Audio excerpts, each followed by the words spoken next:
My name is Becca. I'm 25 years old. I'm in the best shape of my life right now, at the height of my confidence. I don't go unnoticed wherever I go. People always turn to look at me. This year, I decided to spend a week with my aunt who lives in the country.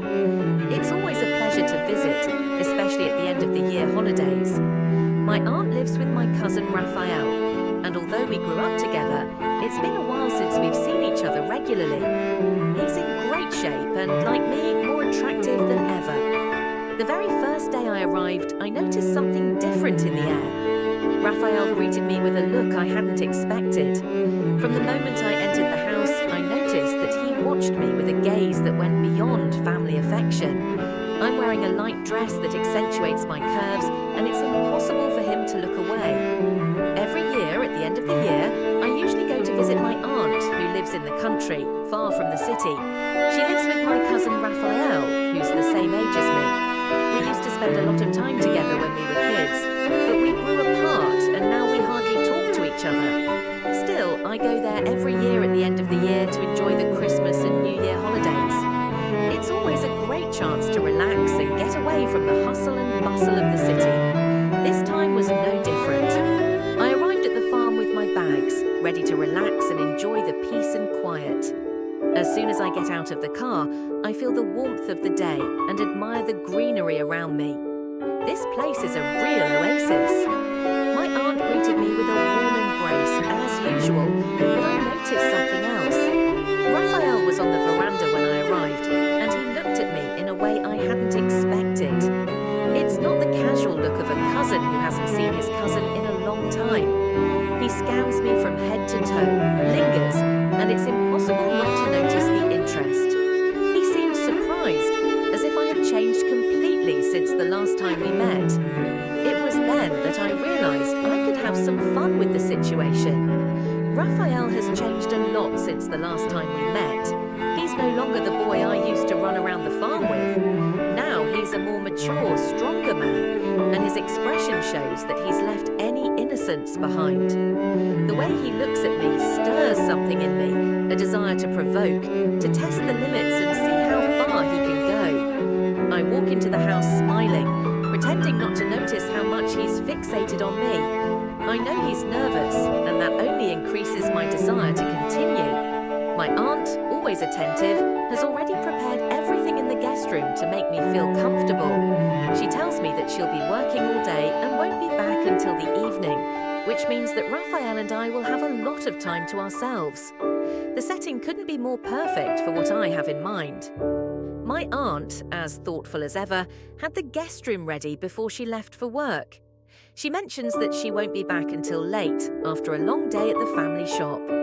Knowing that we'll be alone with Raphael, I can't help but have certain thoughts. From the moment I arrived, I'd been planning how to tease him, how to play on the slight tension that has always existed between us. The first day seems like the perfect opportunity to start.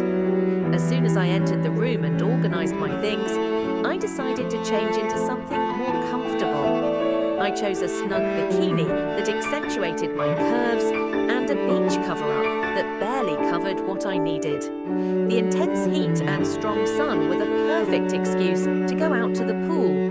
When I opened the door, I found Raphael sitting by the pool, distracted by his phone and unaware of my arrival. A mischievous smile spreads across my face as I know exactly what to do. I slowly approached him and started a casual conversation about the heat and the sun. Soon, he puts down his phone and starts talking to me without suspecting anything. Then, quite naturally, I ask him to help me apply sunscreen. "Could you put some on my back?" I ask, handing him the bottle and turning my back to him, making it clear that I won't take no for an answer. He looks surprised, but agrees. I know he'll be nervous, but I want to see how far he'll go. I lean forward, exposing my back, and feel his hands tremble at first, as if he doesn't know where to touch. With each glide of the cream, I move slyly, accentuating my curves while making sure he doesn't get too close to certain areas. It's a controlled tease.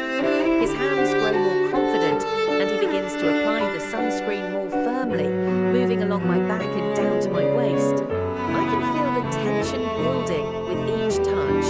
Raphael is trying to keep his composure, but his breathing is getting heavier, and I can tell he's getting more and more nervous. Yet he continues, perhaps out of curiosity, perhaps out of desire. I pretend not to notice how nervous he is, continuing the casual conversation as if it were all innocent. But I can feel his hesitation as he approaches more sensitive areas. I shift positions without ever letting him touch where I know he wants to.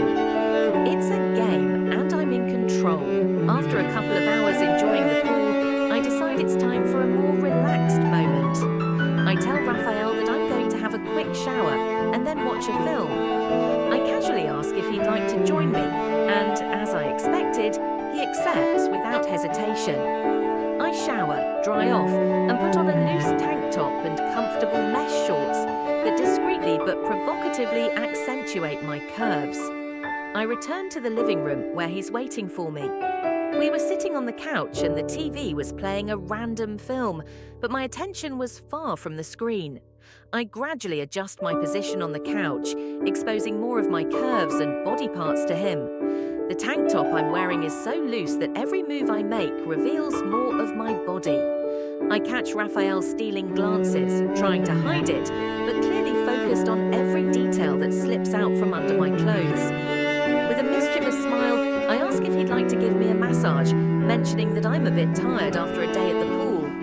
He agrees, still a little shy, but I know that desire and curiosity are there. I lie down on the living room carpet, positioning myself to accentuate my curves, while he begins to massage my back, hesitant at first. But I soon realize that his mind is elsewhere. Feeling the atmosphere heating up, I decide it's time to take things further. With a quick gesture, I pull off the tank top. I look at him with a teasing smile and say, "It's better like this, without the top, so you can enjoy the massage more." The effect is immediate. I could feel his desire growing, but he continued, visibly nervous.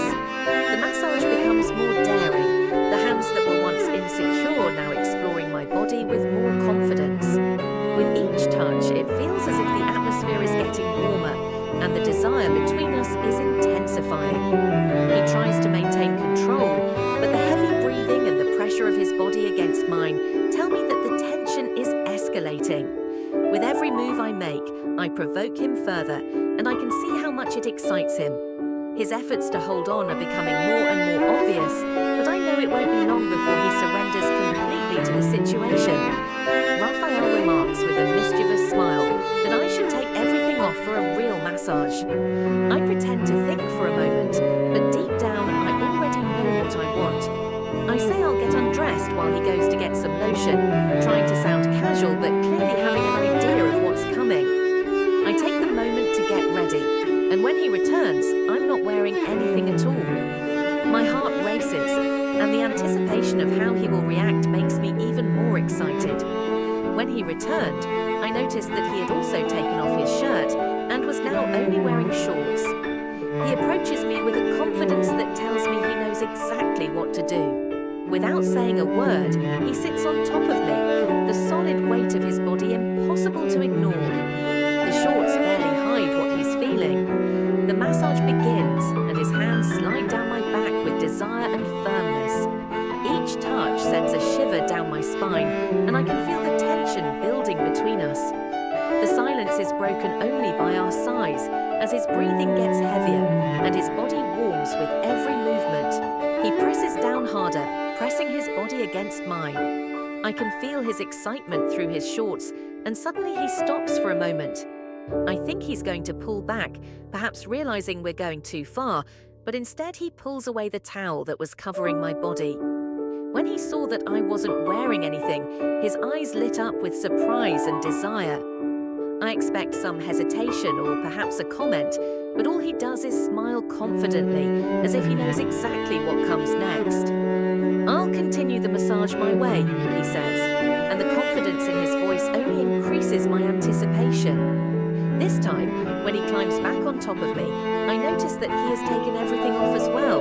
The direct contact between our bodies is intense, and I feel the heat radiate radiating from every inch of him against me. The desire is palpable, and the tension between us grows with every touch, every movement. The pressure and his presence are impossible to ignore, and it feels like everything around us is fading away, leaving just the two of us. Raphael begins to move slowly as his hands continue to explore my body in a way that is no longer just a massage. What's happening now is a game of desire and attention, charged with clear intentions. He turns me to face him, wastes no time, and begins to kiss me passionately. The way his lips move against mine makes the heat inside me grow irresistible. In the middle of the kiss, he stops and whispers in my ear with a teasing smile. "This is going to be one of the best weeks of my life." His words make me smile, feeling the promise of more moments like this. I look deep into his eyes and feel the connection between us grow stronger. And with confidence, I caress his face and say, "If it isn't, I'll make it, don't worry." He leans closer with a playful grin and asks, "Did you like your cousin?" Laughing, but quickly closing the distance between us, he runs his hands over my waist and pulls me closer. "Did I like you? You drive me crazy, cousin. Let's make that our most dangerous secret." The words come out of his mouth with a mixture of lust and provocation, and I can't resist. The way he speaks ignites a sense of excitement and power in me, as if the secret we would share made everything more intense and forbidden, the risk and attraction increasing with each passing second. The desire between us grows uncontrollably. There's no more room for hesitation, and we surrender to the moment, making love on the living room floor. The contrast between the cold floor and the warmth of our bodies makes everything even more exciting. Every touch, every kiss, every sigh carries the intensity of something that has been held back for far too long, perhaps days or even weeks. The place, once simple and ordinary, now becomes the setting for one of the most intense moments I've ever experienced. His body responds to mine so naturally, as if we're in perfect harmony. Our movements are synchronized, each breath heavy, filling the room, mingled with the low moans that emanate from both of us. The fact that we're doing something forbidden, in a place where we could be discovered at any moment, adds an extra layer of excitement to what we're experiencing. The danger becomes the fuel for our desire. We lose track of time, as if the world around us has disappeared. It doesn't matter where we are or how much time has passed. The only thing that really makes sense is what we are experiencing together at this moment. When we finally reach our climax, a wave of pleasure washes over our bodies, making us tremble and our hearts race even faster. When I realize he's about to release, I want to prolong this moment, to prolong the pleasure for a few more moments. With a deep look and a mischievous smile, I whisper to him to hold on a little longer. I want to savor every second. He took a deep breath, obviously trying to control himself, but I knew it wasn't easy. His body trembled with tension, his moans grew louder, and his voice hoarse with desire. "It's hard to hold back with you, cousin. You're not just any woman." His words hit me like a shock. Something in the way he says them sends shivers down my entire body. The connection between us is palpable, and try as he might, I know he won't be able to resist for much longer. The intensity of what we're experiencing is simply impossible to contain, and that's exactly what happened. No sooner had he finished speaking than within seconds his body had completely surrendered. The floor around us was marked, covered in a thick white trail, the result of everything he had held back, finally released all at once. The amount surprised me, revealing how long he had waited for this moment we shared. We both lay there for a while, breathless and exhausted. I could feel his chest rising and falling rapidly as he tried to catch his breath. The room is silent now, but it's that good silence that only comes after intense moments. The heat from our bodies blends with the surroundings, and I can feel his heart still beating hard against mine. For a moment, we both just savor this post-intensity moment, unhurried, just enjoying what we have just experienced. I know this is forbidden, that we are treading on dangerous ground, but that only makes it all the more irresistible. The fact that we have to be quick, that everything has to be done in secret, adds to the excitement. Every second is precious, and I know we can't stay here much longer. We slowly get up with a sigh, knowing that we have to take a quick shower before my aunt gets home. If she finds us like this, it will be the end of everything. We head for the bathroom, laughing lightly at the adrenaline still coursing through our bodies. The hot water falls over us, washing our bodies and erasing any trace of what we've done. The atmosphere between us is relaxed, as if we're already used to these intense and secret moments. As we shower, he comments on how risky it was, but also how irresistible. I just smile and agree. We know that what we have is complicated, that we shouldn't continue, but we also know how good it is. It's not just the physical pleasure, it's the thrill of breaking rules, of living something that no one could ever have imagined, that makes it even more addictive. The whole trip was like that. It wasn't just once that something happened between us. Every day was filled with intense and unexpected encounters. There were moments when we almost got caught, and others when the desire took over and we couldn't hold back. With each encounter, our connection deepened and the desire grew. But those are other stories I'll leave for another time. What I can say is that this trip has brought much more than simple moments of pleasure. They were unforgettable days, full of passion, tension, and that forbidden desire that we know we shouldn't have, but can't